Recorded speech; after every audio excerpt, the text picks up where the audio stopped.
Здравствуйте, уважаемые друзья! Я сегодня собираюсь выложить вам интересный урок по арабской нумерологии. Но без особой подготовки, без особого опыта по выкладыванию видео, я все равно решил с вами поделиться. После долгих раздумий с такой интересной наукой, как арабская нумерология. Сейчас на просторах интернета много каналов о нумерологии, в основном матрица Пифагора. Но это, на мой взгляд, очень обобщенная форма.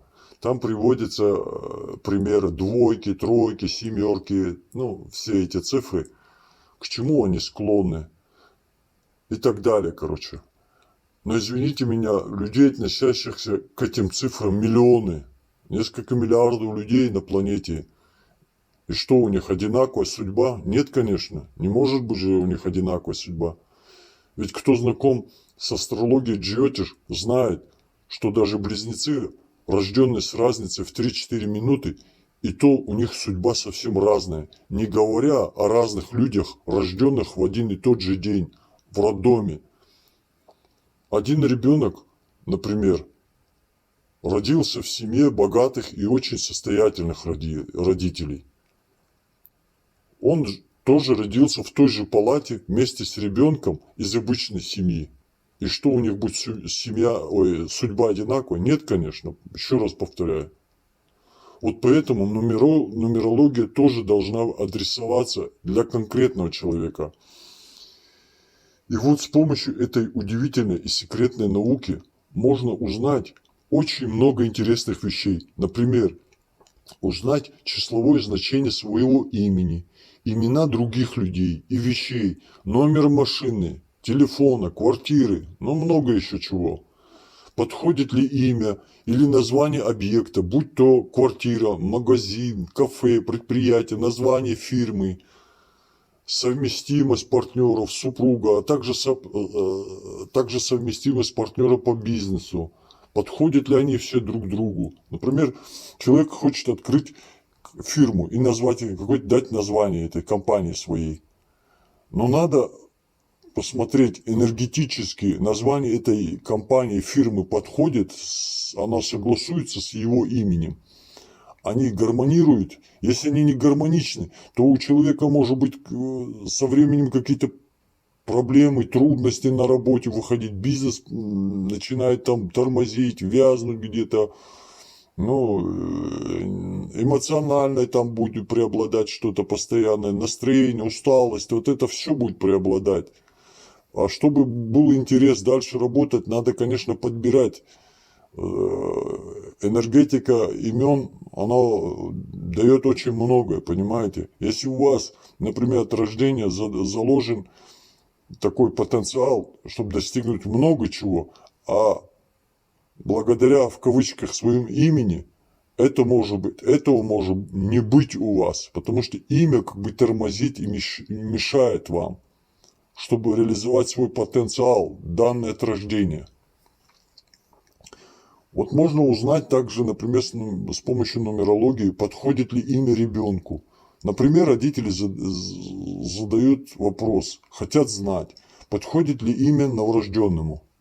На этом основании берется имя родителей и имя ребенка. После определенных манипуляций, вычислений выводятся ответы. Для этого дела, например, могут быть там 28 вариантов ответов. 28 вариантов ответов. Сейчас я вам их продиктую. Несколько.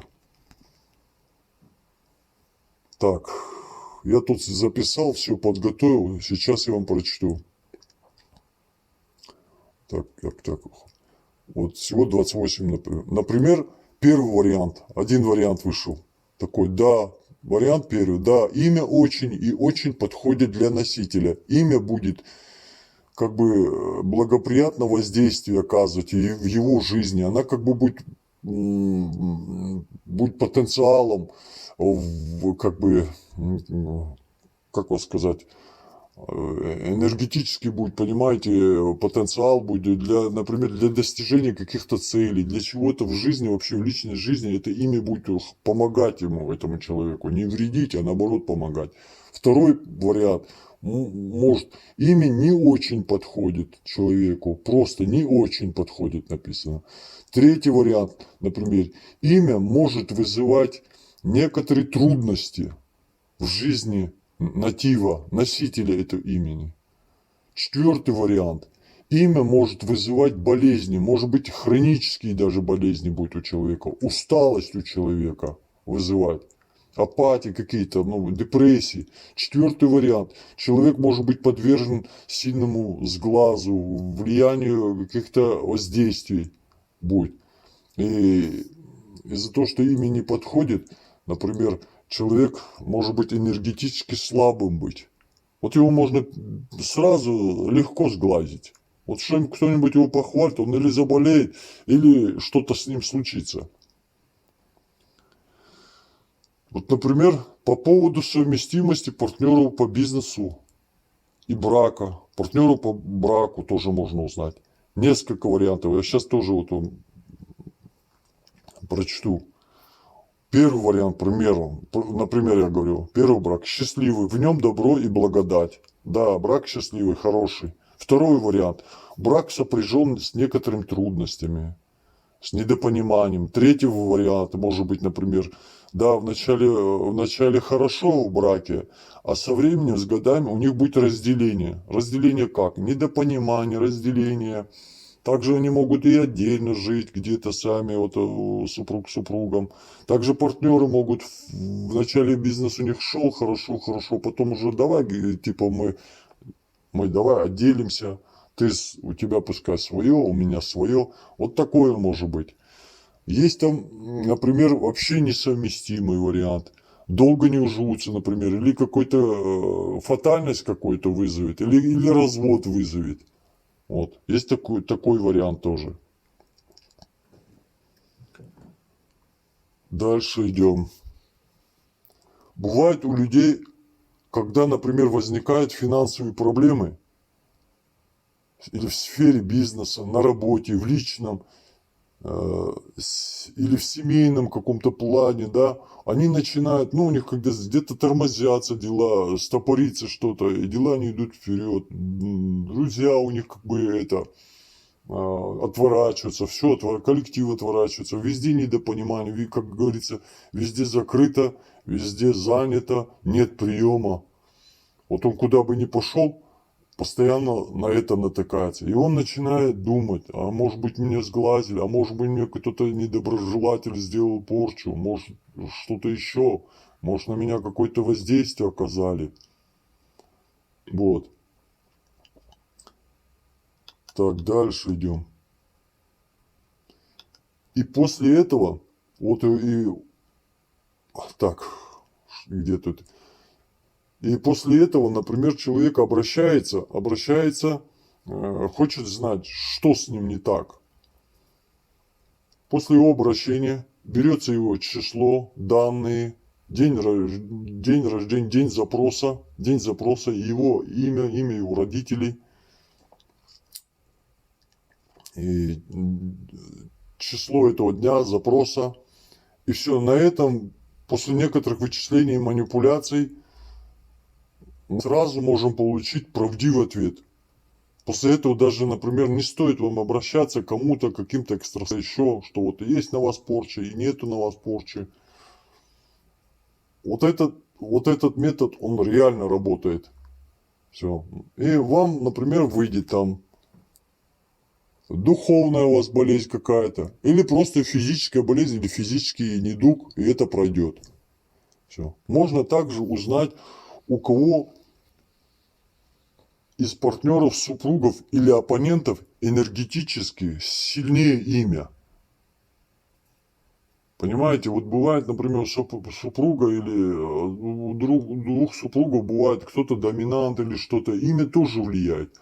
Вот даже, например, если с кем-то вы будете соревноваться, вот у того человека, если даже имя энергетически сильнее будет, вам будет трудно его победить в в каких-то спорах, в каких-то дебатах, в конкурентной какой-то борьбе, ну, на соревнованиях также. Это будет очень, ну, сложнее победить. На этом основании берутся там имя двух людей, обоих. Соперника или там супруга и того человека, кто обращается. И с помощью, так же, как я сказал, некоторых манипуляций и подсчетов определяется, чье имя сильнее энергетически. И также для этого рекомендуется ребенку тоже давать энергетическое сильное имя. Но надо учитывать, если у ребенка энергетически сильнее имя, чем у матери, там будет один вариант. Если у матери энергетически сильнее имя, чем у ребенка, там уже будет другой вариант. Это тоже надо учитывать. С помощью этой удивительной науки можно узнать даже имя своего ангела. Реально имя своего ангела, как оно вообще звучит. Имя ангела-хранителя, двойника. Тот, кто как бы даже в исламской традиции есть два ангела, тут слева и справа там пишет добрые деяния, второй говорит плохие деяния. И двойник, гений, из числа гениев. Ну, в арабской терминологии джинны, гений. Вот когда человек удивляется, ох ты, какой гений, они говорят. Что типа человек не может сотворить, а ты сотворил, как это типа гений. Вот у человека есть также гений. Он может быть, например, внушать ему какие-то мысли, плохие, хорошие мысли, помогать или наоборот вредить. Например, если у мужчины может быть двойник женского пола, если она негативно настроена к мужчине, например, особенно вот женские двойники, женщины бывают, двойники у мужчин, они создают препятствия, создают определенные трудности, проблемы для мужчины. Вот человек, например, не может жениться, не может влюбиться. Даже если он влюбится, он не может жениться. Или даже свои супружеские обязанности не может исполнять. Или у них там в постели что-то не так. Ну, много чего у них может быть. Дисбаланс. Даже у женатых там бывает недопонимание. И бывает человека вообще как бы женский пол не интересуется там. Это вызывает ревность у двойника, и он всячески создает проблемы.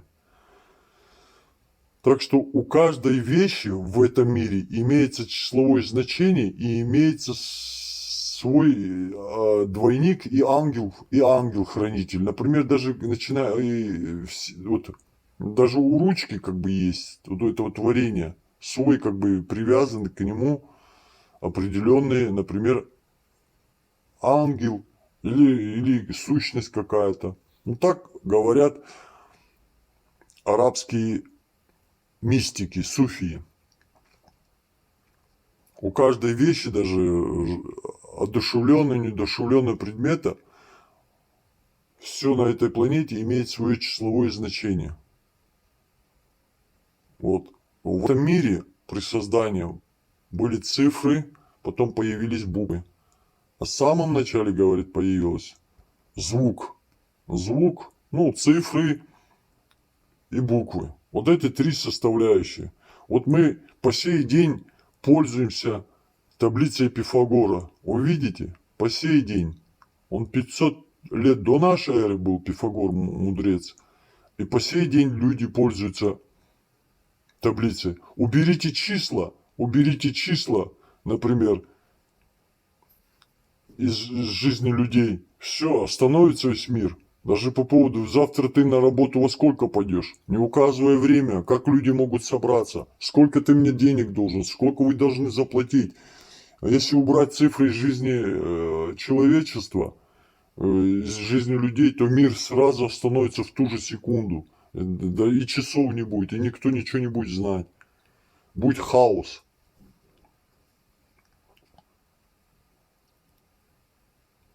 Если будет вам интересно, я дальше буду выкладывать другие материалы. Они также очень ценны, и я думаю, они будут очень для вас интересны.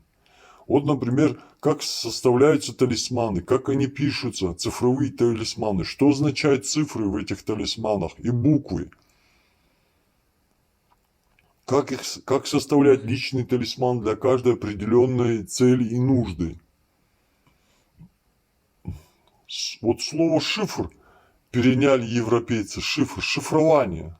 Ну, секрет. Видите, буквы заменяются цифрами, цифры буквами. Это произошло от арабского слова аль-джифр. Это возведение чисел в буквы и возведение букв в числа.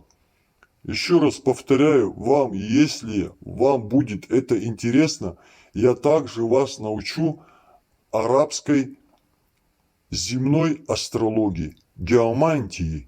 Геомантия или ильм аль-рамль, наука песка, с помощью которой вы сможете получать правдивые ответы на все вас интересующие вопросы. И вполне будете правдивые ответы получать.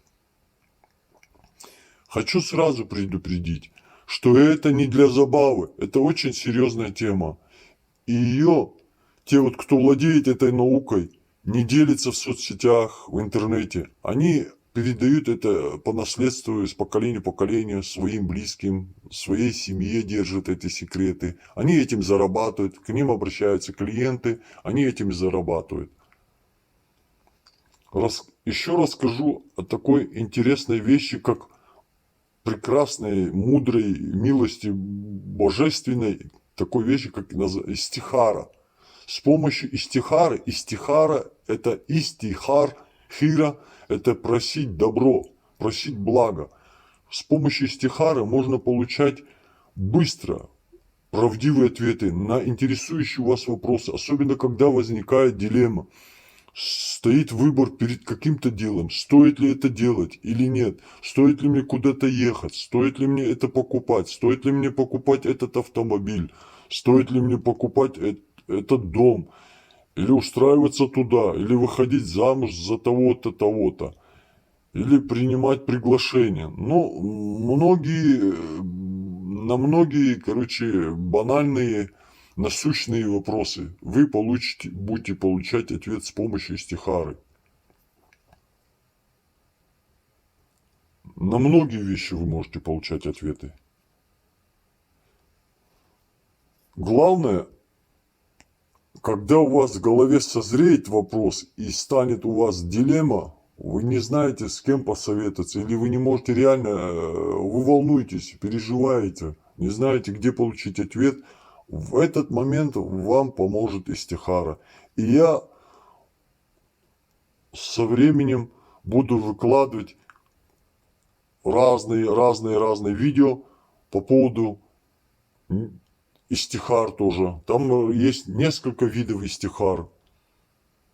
Можно, например, даже при покупке какого-то, вы встретили какой-то товар в магазине, и вы думаете, стоит ли мне покупать, может она не бракована, может, чтобы я не разочаровался там в будущем. Вы делаете манипуляции, быстро перед этим товаром стоите, и все, вы получаете ответ и берете смело, не бойтесь. Тот, кто, говорит, сделал истихару, тот никогда не будет огорчаться. Я уже напечатал одну книгу из этих серий, но пока еще не выложил в соцсетях. Так что я постепенно буду вспоминать то, чем я владею, и я буду выкладывать и обучать вас на канале. В следующем видео я постараюсь привести наглядные примеры, чтобы вам было понятно. Буду уже начинать обучать. Ну, на этом я прощаюсь с вами. До свидания. Если вам будет интересно, подписывайтесь, ставьте лайки, чтобы у меня был стимул вас знакомить в дальнейшем с этими восточными секретами.